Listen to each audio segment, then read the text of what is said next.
29, quebrado 97 del 21 de febrero de 1997. En este testimonio simplemente aparecen 3 socios: Sobose, Samuel Doria Medina y Susana Doria Medina. Entonces, si usted, como acaba de decir, nunca participaron sus familiares, seguramente eso estará en algún testimonio, algo que usted tiene, háganoslos llegar, porque nosotros tenemos esa documentación que establecen que habían 3 socios, y estaba su hermana ahí, señor Doria Medina. Cuidado, se piense que estamos calumniando a su familia o algo por el estilo. Si usted tiene otro documento, que diga que no eran socios, ni usted ni Doria Medina, solamente Sobose, háganoslos llegar, por favor, ¿ya?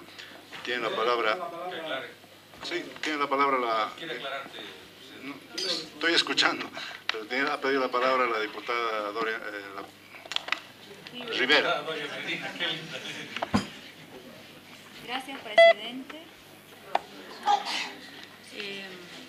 Bueno, hemos escuchado el texto escrito que ha leído el entrevistado y simplemente yo quiero situarlo, que usted está en la Comisión de Investigación de la Privatización y la Capitalización.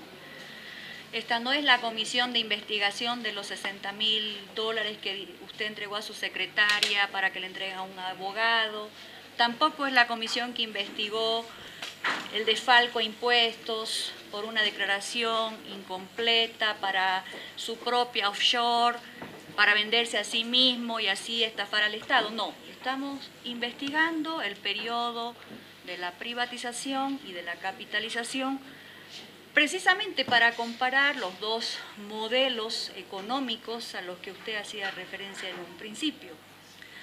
Un modelo económico donde usted le apuesta a la empresa privada, pero así como usted ha vertido opiniones personales, yo también emitiré las mías. Me parece que su modelo económico es para el beneficio de sus propias empresas, porque si no fuera así, no hablaríamos de este caso en el que usted, conociendo la información del ministro de que se iba a privatizar 215 empresas para la gente, de la gente, que generaban empleo, desarrollo económico en las regiones, termina después siendo de su propia familia.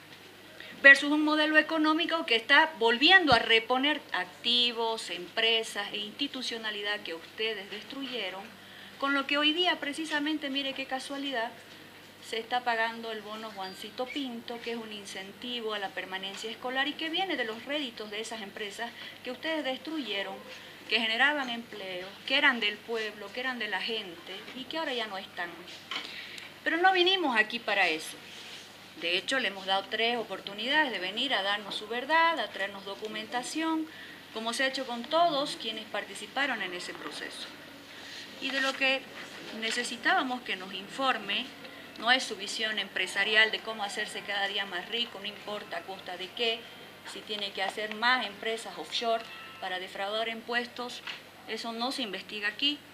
Aquí lo que queríamos preguntar es: ¿cuáles fueron sus atribuciones como servidor público dentro del proceso de privatización ejecutado del 92 al 93? Luego, en el proceso de privatización, ¿fue una decisión suya que hayan sido privatizadas las empresas departamentales de las corporaciones de desarrollo? ¿Cuántas fueron? ¿Cuántas se privatizaron en la gestión de usted? Porque aquí tenemos en la investigación una chiquitita, pero no de menor importancia, como la de Cerámica Roja en Cobija, que ahora el gobierno nacional ha tenido que financiar otra vez una cerámica, porque no me va a decir usted que ya no se fabrican ladrillos y que no se va a construir nunca más nada. Queremos saber cuál fue su rol y cuáles se privatizaron cuando usted era ministro, cuáles se prepararon para privatizar en su gestión, porque hay, a mi criterio, información privilegiada que usted manejaba, de las cuales después se ha beneficiado en un gobierno distinto.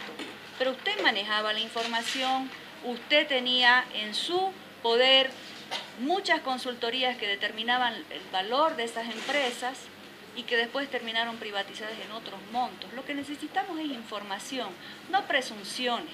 Su posición política, como ha dicho el presidente, la conocemos.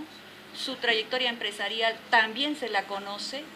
Últimamente nos hemos enterado de su empresa offshore, y cómo no pagó impuestos en Bolivia según lo que debía pagar, pero aquí queremos saber cuántas empresas de las 215 se privatizaron cuando usted era ministro, y empresas que eran del pueblo, de la gente, de los departamentos, que daban empleo, que daban trabajo y que eran parte de la institucionalidad económica de este Estado.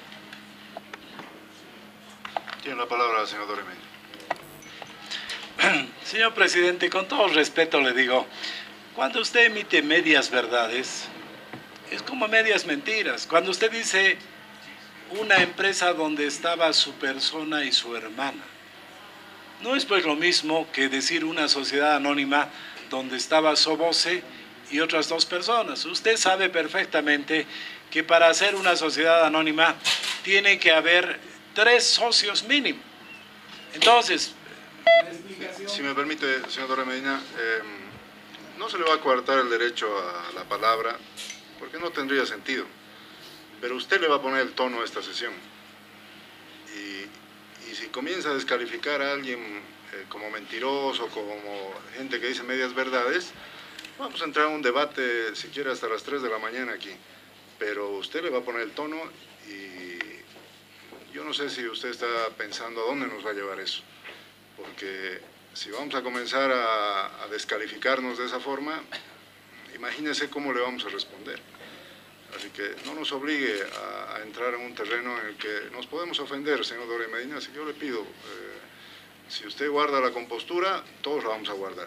Pero a nadie le gusta que le vengan a decir ese tipo de cosas y a usted no le va a gustar tampoco. Así que yo le pido que mida sus palabras, simplemente eso, señor Doria Medina. Les reitero, es muy distinto decir una empresa donde figuraba solo usted y su hermana y no estaban los trabajadores, que explicar que era una sociedad anónima donde el socio con el 99.99% era Soboce y los otros socios tenían el 0.001 solamente para un trámite. Muchas empresas ponen a los empleados del abogado en esa pequeña, en el cumplimiento de esa pequeña. Nosotros no hacíamos eso, poníamos nombres de personas reales. Entonces, por eso le digo que cuando no se comenta toda la información, uno va a conclusiones equivocadas. Ahora creo que está claro de que cuando se vendió, se transfirió FASEP, o los activos de FASEP, se hizo una sociedad anónima donde el 99.99% lo tenía Soboce. Y habían 2 personas para cumplir el requisito de los 3 accionistas que formaban la sociedad anónima. Entonces creo que es importante precisar esos aspectos. Respecto al tema de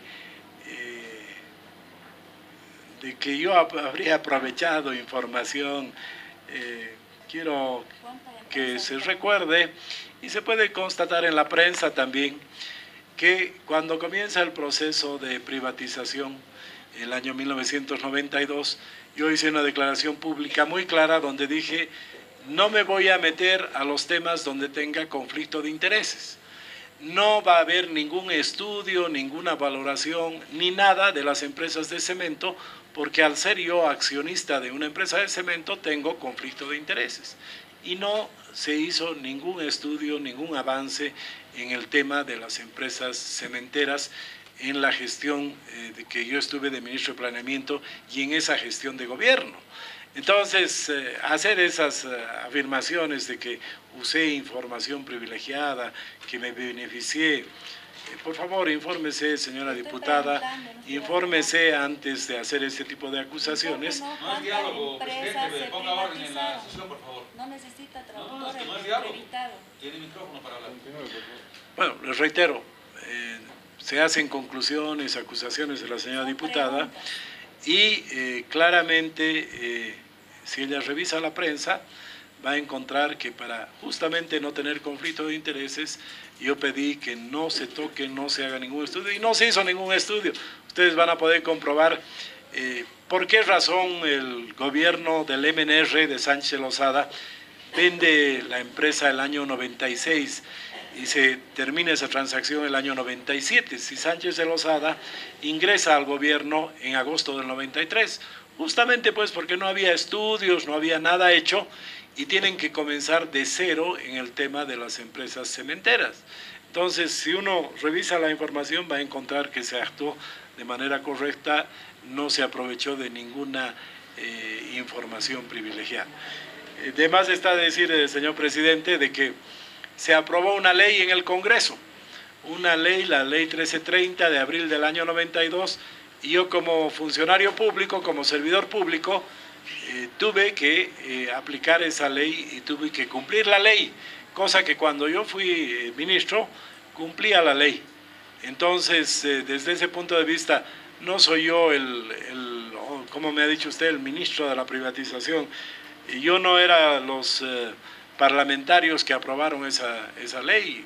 Habían 130 diputados y 24 senadores que aprobaron esa ley. Entonces, no era yo diputado, no participé en la aprobación de esa ley. Recuerdo todavía cómo esa noche, cuando se estaba tratando esa ley, el diputado en ese entonces, Jorge Torres, pidió que yo salga del hemiciclo y que no esté presente. Entonces ni siquiera estuve presente, solamente me llamaron, me hicieron un par de preguntas y me pidieron que abandone el hemiciclo. Entonces ni siquiera estuve presente cuando se aprobó esa ley. Y les reitero, esa ley tiene una característica muy importante que señala en su artículo 5º que la primera opción deberían tener los trabajadores y los productores nacionales. Prueba clara es que no se ha vendido ninguna empresa de esas a algún extranjero.